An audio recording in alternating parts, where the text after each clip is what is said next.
近日，美國海軍敲定了 LST-100 登陸艦的最終方案。看到這一消息，火力軍屬實有些錯愕。過去的幾年裡，各種美式科幻戰艦傳聞層出不窮，從獨特的雙體船到腦洞大開的倒車入庫登陸艦，每一款都帶着滿滿的未來感。誰都以為 LST-100 也會延續這種科技感路線，可誰能想到，這艘被寄予厚望、號稱未來美軍遠征作戰核心的登陸艦，既不科幻也不怪異，反倒長着一張80年前諾曼底海灘老古董的臉。更離譜的是，這艘被稱作全球最強的登陸艦，航速居然只有可憐的14節，噸位也僅4000噸級。那麼，這艘看似古老的登陸艦究竟憑什麼成為未來最強？為何說它是美軍反介入防線的唯一辦法？這背後又暗藏着哪些不為人知的技術？今天，火力軍就來帶大家拆解這艘美軍最強登陸艦 LST-100 中型登陸艦。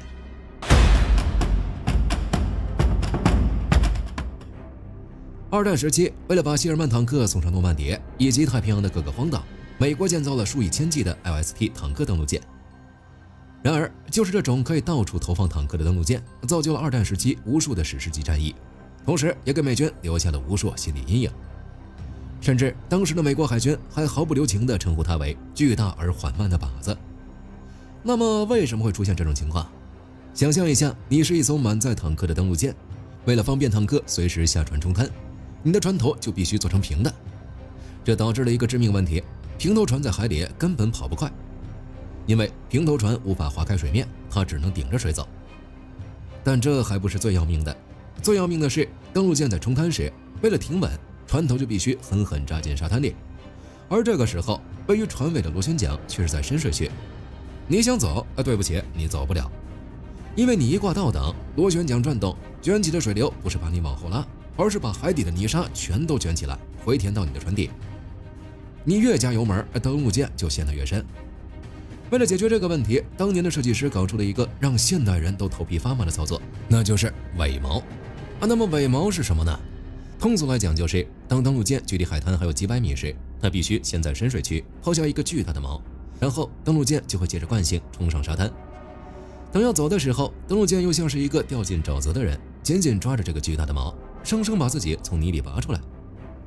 想象一下這個畫面：當敵人的岸防炮正在頭頂呼嘯，而你的船卻趴在沙灘上動彈不得，唯一的逃生希望全繫在那根鋼纜和那個抓地的錨上。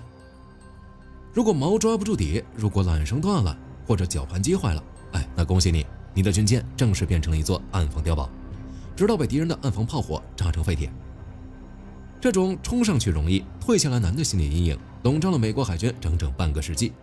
這也是為什麼在冷戰後的幾十年裡，美軍瘋狂迷戀超視距登陸，也就是用氣墊船和直升機登陸的原因。他們造了 LCAC 氣墊船，造了 VAR 魚鷹直升機。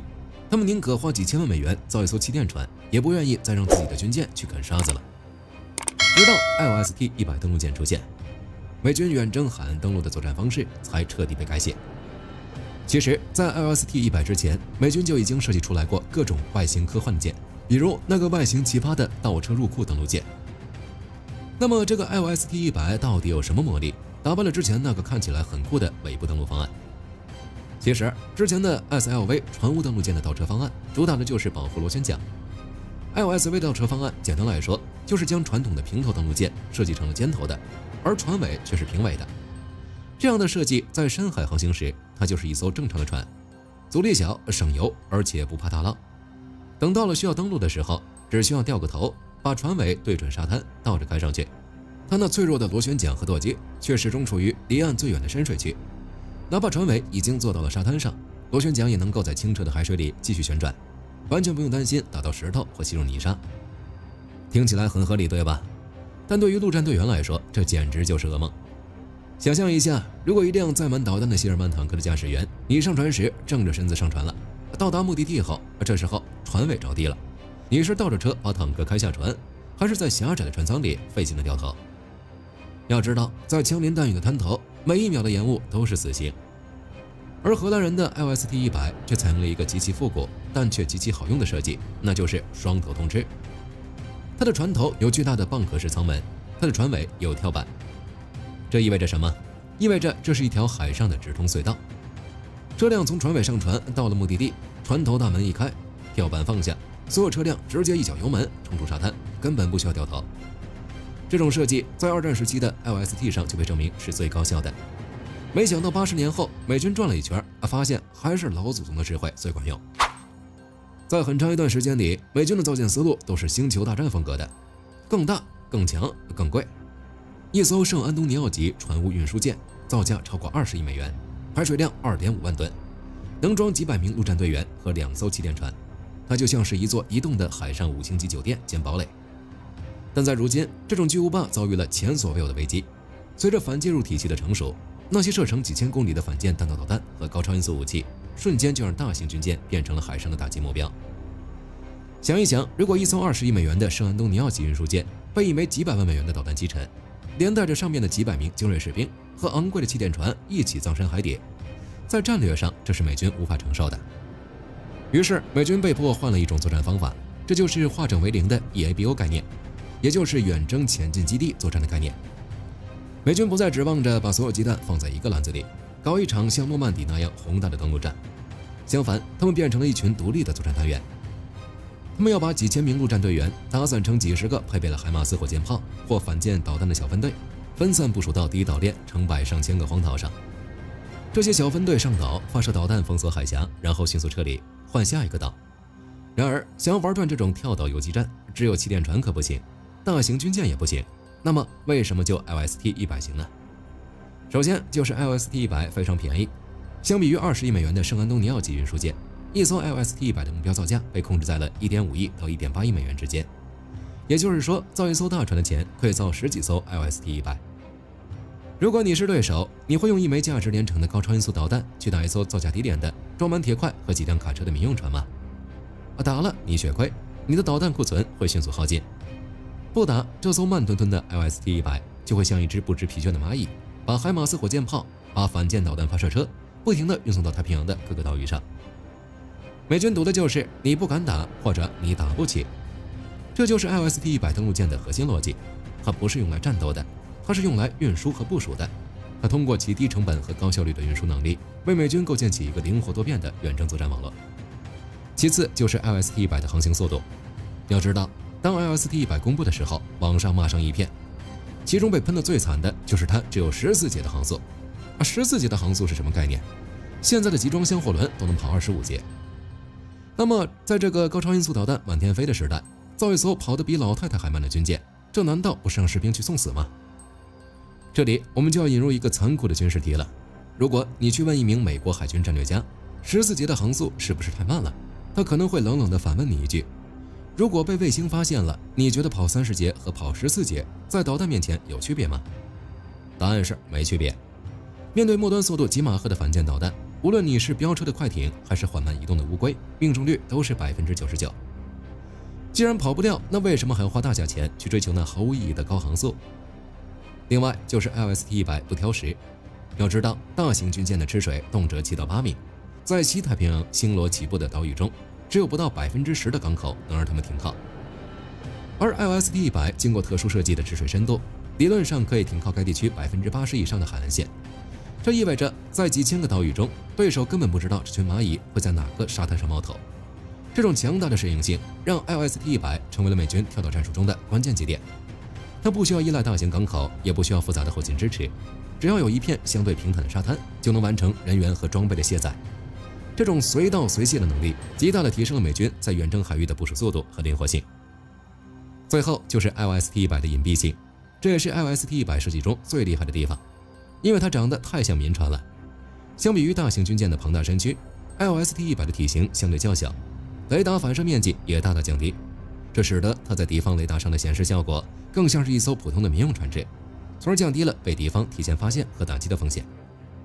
而且 LST-100 在内部構造上也做了諸多隱蔽性設計，它的上層建築布局簡潔，沒有大型軍艦上那些複雜的雷達、天線等突出設備，這也能夠進一步減少了自身的電磁特性。你想想，在繁忙的亞太航道上，每天有成千上萬艘類似的滾裝船、渡輪在穿梭。當一艘 LST-100 混在這些民用船只的雷達回波中時，想要在幾百公里外第一時間識別並鎖定它，難度呈指數級上升。這種全方位的隱蔽設計，讓 LST-100 在執行任務時能夠更好隱蔽自己的行蹤，像幽靈一樣在各個島嶼間穿梭，為美軍的跳島戰術提供了有力的保障。那麼，這艘史上最強登陸艦在未來的戰場上究竟會怎麼用？忘掉拯救大兵瑞恩吧，忘掉那種萬炮齊鳴、成千上萬人在寬闊海灘上衝鋒的壯觀場面，因為那是上個世紀的戰爭。在未來美軍的遠征前進基地作戰計劃中，ILST-100就是裡面的核心。你想想，假如你是敵方偵察艦，此時你的雷達屏幕上充滿了嘈雜的背景噪點，各種的漁船、貨輪呈現在你的雷達屏幕上。就在这混亂的背景噪音中，3艘 ILST-100正在以12節的經濟航速悄悄接近海岸。他們沒有開啟任何火控雷達，而是保持着無線電靜默。從遠處看，他們就像是3艘在躲避風浪的近海貨輪，距離海灘500米。然而，隨着船長下令準備衝灘，ILST-100在一片沒有港口、沒有碼頭，甚至水下還可能有暗礁的海岸，輕輕切開波浪，在一陣細微的摩擦聲中，穩穩地騎上碎石灘。巨大的艦首蚌殼門緩緩打開，跳板砸在沙灘上，沒有任何廢話。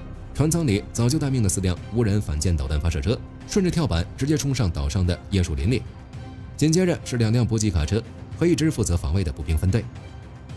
卸載完畢，船長甚至沒有讓引擎熄火，他立刻下令收起跳板，位於船尾的強力轎車開始工作。拉動之前拋在深水區的尾錨，配合螺旋槳的反轉推力，ILST-100像一條泥鰍一樣把自己從沙灘上拔了出來，然後迅速消失在茫茫夜色中。不久之後，島上的導彈車收到衛星指令，2枚 NSM 反艦導彈騰空而起，攻擊了幾百公里外的目標。發射完畢後，導彈車立刻轉移陣地。ILST-100像幽靈一樣返回，接上車，接上人，換下一個島，這就是未來的戰爭途徑。沒有決戰，只有無休止的騷擾、伏擊、轉移。而 ILST-100就是這張巨大的跳島網絡中的輸血管。它雖然慢，但它能去那些大船去不了的地方。它能把致命的武器送到對手最意想不到的角落。這聽起來是不是非常完美？但 ILST-100的出現依然充滿了質疑的聲音，甚至可以說是恐懼。一位退役海軍軍事長評價道 ：“ILST-100的出現，這不僅是 ILST 的回歸，這也是慢速靶子的噩夢回歸。我們必須正視 ILST-100的致命弱點。”根據目前披露的信息 ，ILST-100可能只配備幾挺.50口徑機槍。稍微好一點的位置可能會裝一套海拉姆艦防導彈，但這在面對飽和攻擊時幾乎是杯水車薪。如果對手不僅僅是發射昂貴的彈道導彈，而是派出成群的廉價自殺式無人機呢？如果對手的巡飛彈像蜂群一樣覆蓋這片海域呢？這艘只有14節、缺乏裝甲保護的 ILST-100會不會變成漂浮的火葬場？美國海軍對此心知肚明，但他們沒有選擇，因為這是一個艱難的選擇題。如果選擇繼續造昂貴的大船，然後因為怕被擊沉而不敢靠近前線，那麼美國的制海權終會喪失。如果選擇造便宜的 ILST-100，哪怕明知道會有戰損，明知道會有犧牲，但至少能把仗打下去。顯然，美國海軍選擇了後者，這標誌着美軍的心態發生了根本性的轉變。而這艘船不僅僅是一個型號的決定，它是一份美軍的血色決心。好了，關於美軍最新登陸艦 ILST-100的故事就講到這裡了。最後，火力軍想把這個問題拋給屏幕前的你：如果未來真的要把命交給一艘船，你是願意坐進那艘跑得飛快的氣墊船，還是願意信任這艘皮糙肉厚、能扛得住風浪的 ILST-100？歡迎在評論區留下你的看法。如果你也喜歡本期內容，別忘了點讚關注。我是火力軍，我們下期再見。好的，各位觀眾朋友們，我們頻道一直在聊真實的軍事資訊和武器裝備，後台也經常有朋友問，有沒有值得推薦的入門級模型？今天就和大家分享一款近期接觸到的產品。首先，它的外形還原度做得相當不錯，比例準確，武器上的一些關鍵細節和標識也都有體現，材質也說得過去，拿在手上有不錯的分量感。其次，它具備一定的可动性，对於理解基礎操作原理有一定幫助，讓它不僅是個靜態擺件。綜合它的做工和可玩性來看，價格確實比較親民。對於想入門模型收藏，或者單純想在桌上貼一個擺件的朋友來說，是一個性價比很高的選擇。商品鏈接已經給你們上了，感興趣的朋友可以自行了解。